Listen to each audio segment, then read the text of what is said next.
Scan for Sovi and straight A's only. Let's go!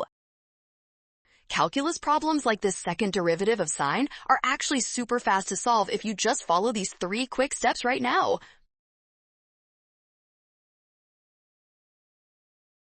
First, we need the first derivative using the chain rule. The derivative of sine is cosine, so we multiply by the derivative of the inner function to get 3x squared. Next, we take the derivative of that result using the product rule. We differentiate the first part to get 6x, then keep the cosine part exactly as it was before.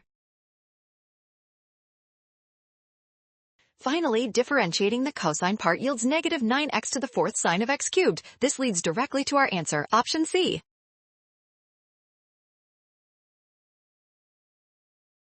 Well done! Scan the code. You can learn better with Sovi. Watch signs to avoid a rush. Trust given values and check steps.